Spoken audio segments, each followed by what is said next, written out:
बिस्मिल्लाहिर्रहमानिर्रहीम। अस्सलाम वालेकुम।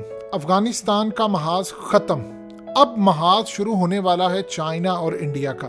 ये जो आपने पिछले सारा साल देखी चीज़ें कि चाइना इंडिया की लड़ाई, कभी वो आगे बढ़े हैं, चोटी पर कब्जा हो रहा है, कभी वो माइक्रोवेव एनर्जी छोड़े हैं, ये तमाम की तमाम जो चीज़ें थी ये ट्रेलर था।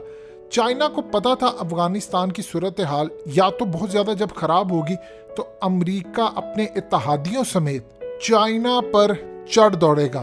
और क्वाड की मीटिंग जो मोदी की हुई है हालिया यूएस के अंदर, उसके बाद एग्जैक्टली सूरत हाल उसी तरफ जा रही है। अब सारे ममालिक मिलकर जो अमेरिका के साथ हैं वो सिर्फ चाइना पर चढ़ाई करने जा रहे, और इसीलिए चाइना ने अब इंडिया की गर्दन मरोड़ने और दबोचने का फैसला कर लिया है। इस वीडियो की अहम डिस्कशन चलती रहेगी, लेकिन इससे पहले आप वीडियो को लाइक करें, हकीकत टीवी को सब्सक्राइब कर लें और बेल आइकन पर जरूर क्लिक करें।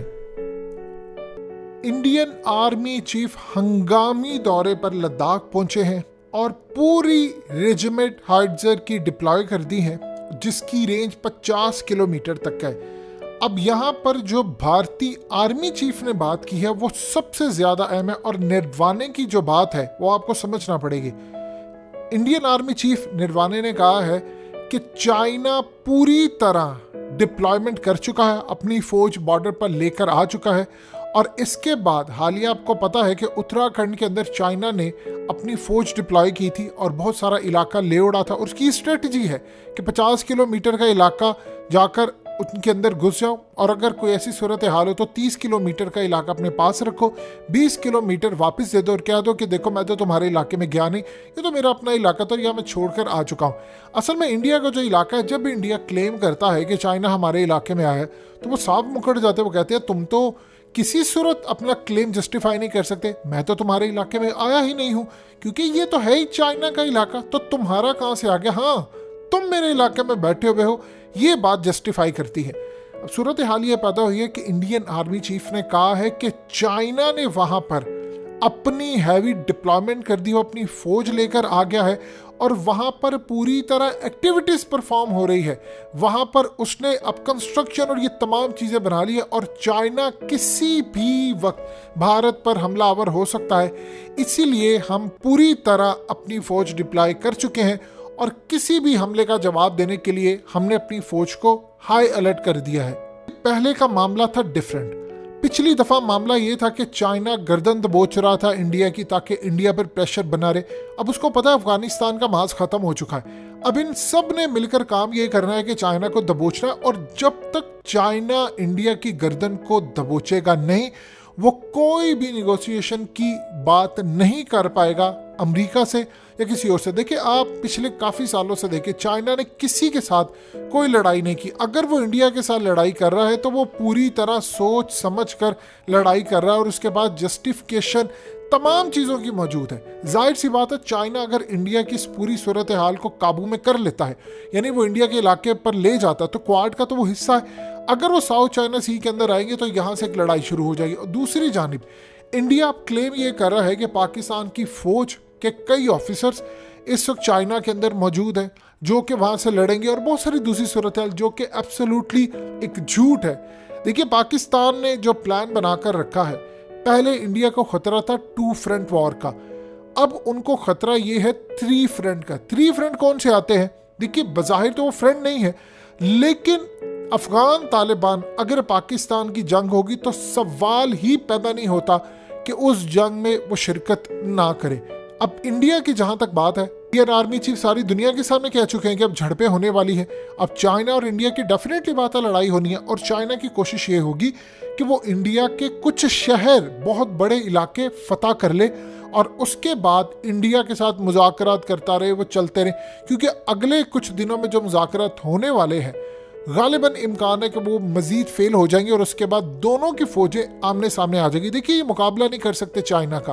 अगर वो अमेरिका के अंदर बैठे हुए अमेरिका की फौज और उनके इंटेलिजेंस इदारों पर माइक्रोवेव एनर्जी के जरिए या रेडियो वेव्स के जरिए हैवाना सिंड्रोम बीमारी उन तक मुंतकिल कर सकते हैं, या हालिया सीएए का चीफ जो इंडिया आया है उसको भी वो निशाना बना सकते हैं, या मॉस्को के अंदर या किसी और जगह पर। वो क्लेम नहीं करते, लेकिन दूसरे जितने ममालिक है वो क्लेम करते हैं कि चाइना का इसके पीछे हाथ है। तो आप सोच लें, तो चाइना तो साथ ही लगता है, वो इंडिया का क्या हाल करेगा। दूसरी बात यह है कि ये जो एरियाज है, खास तौर पर हिमालयाज के जो पहाड़ हैं, यहाँ पर लड़ना इतना आसान नहीं है। यहाँ पर इंडिया उसको अपर हैंड नहीं है, चाइना को अपर हैंड है, क्योंकि चाइना पिछले 3 सालों से इसकी प्रैक्टिस करता आ रहा है। उसको पता था कि यहाँ पर जाकर उसकी लड़ाई होगी। अब चाइना ने काम ये करना है कि उसने अपनी पूरी की पूरी पावर, एनर्जी, इसका शो करना है, पावर दिखाएगा वो दुनिया को कि वो क्या कर सकता है। यानी मिसाल के तौर पर उसने पिछली दफ़ा इंडियन फौजियों के ऊपर रेडियो वेव्स से फायर किए, और उसके बाद आप देख लें इंडियन फौजी वो तमाम चीज़ें छोड़कर चले गए। उसके पास डायरेक्ट एनर्जी वेपन है, इलेक्ट्रोमैग्नेटिक पल्स वेपन है। वो जब चाहेगा इंडिया के जितने जहाज़ गिरा सकता है, इंडिया के अंदर ब्लैकआउट कर सकता है। और जो वो इंडिया के सिस्टम के अंदर घुसकर बैठा हुआ है, याद रखिएगा ये अहम मामला है। इस तरह मिसाल के तौर पर पाकिस्तान में हम कहते हैं कि टीटीपी वाले स्लीपर सेल्स हैं उनके, वो यहाँ पर बैठे हैं, तो इसी तरह उनके यहाँ भी चाइना उनके सिस्टम में घुसकर बैठा हुआ है। जैसे ही लड़ाई होगी वो इंडिया को ब्लैकआउट कर सकता है। लिहाजा इस सूरत हाल के अंदर पाकिस्तान का काम यह है कि पाकिस्तान पूरी तरह तैयार है। हमने इंडिया के ऊपर चढ़ाई करनी है, हमारा वेस्टर्न बॉर्डर क्लियर हो रहा है। क्यों लोग बहुत सारे इमरान खान को तनकीद कर रहे हैं कि जी इमरान खान तुम ये बात कर रहे हो, जिन्होंने हमें इतना मारा है तुम उनको छोड़े हो। देखिए आप इस पूरी सूरत हाल में तारीख उठाकर देख लें। अब 2 ममालिक लट से मिसाल के तौर पर इंडिया और पाकिस्तान की लड़ाई होती है और बीच में कोई तीसरा मुल्क पड़ जाता है। क्या 27 फरवरी के जो वाक़या है उस वक्त बड़े ममालिक बीच में नहीं कूदे थे और उस वक्त पाकिस्तान पर प्रेशर आया, इवन कि चाइना ने भी कहा कि आप दोनों ना लड़े।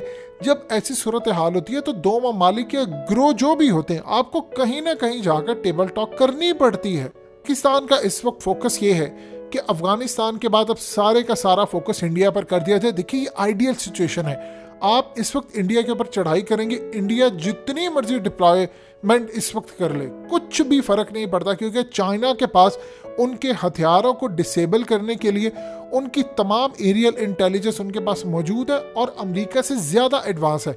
अब यहाँ पर सूरत हाल ये है कि अगर चाइना इनके जो इलाके हैं मेन वो ले उड़ता है, उसके बाद अगर खास तौर पर साउथ चाइना सी के अंदर या ताइवान के अंदर कोई चीज़ होती है, तो वो उन इलाकों के बदले में निगोशिएट करेगा इंडिया के साथ कि तुम ये काम करो तो हम ये काम करेंगे। तो इस पूरी सूरत हाल में मिसाल के तौर पर अब आप ये देखिए कि तैयब उर्दगान का मामला था और उस वक्त जमाल खशोगी का इशू खड़ा हो गया अमेरिका के साथ। अब आप ये देखिए कि अमेरिका का इशू असल में था नहीं, लेकिन सारी जो खीर थी वो अमेरिका हड़प करना चाहता था। तैयब उर्दगान खड़े हो गए। अमेरिका ने कहा कि तुम सऊदी अरब के मामले के ऊपर पीछे हट जाओ और काफ़ी सारे रिलैक्सेशन दो मोहम्मद बिन सलमान को। तो उस वक्त तैयब उर्दगान ने कहा था कि ठीक है हम करेंगे, लेकिन आप जो कुर्दों को बैक कर रहे हैं, सपोर्ट कर रहे हैं, तुर्की को तोड़ने के लिए आप पीछे हट जाए। इसी तरह अब चाइना की पॉलिसी ये है कि साउथ चाइना सी के अंदर या इंडो पैसिफिक में जो मामला ख़राब करने की कोशिश करेगा, उसके पास कुछ तो हो इंडिया के लिए। यानी जिस तरह अफगान तालिबान ने बहुत सारे अमरीकी जो प्रोफेसर थे या बहुत सारे उनके फौजी थे या बहुत सारे जो लोग थे उनको पकड़ लिया था और फिर बदले में अपने तमाम लोग छुड़वाते थे। जिस तरह मुल्ला बरादर पाकिस्तान से उनकी रिहाई हुई, तो आपके पास कोई ना कोई चीज़ मौजूद होनी चाहिए कि आप उनसे निगोशिएट कर सकें।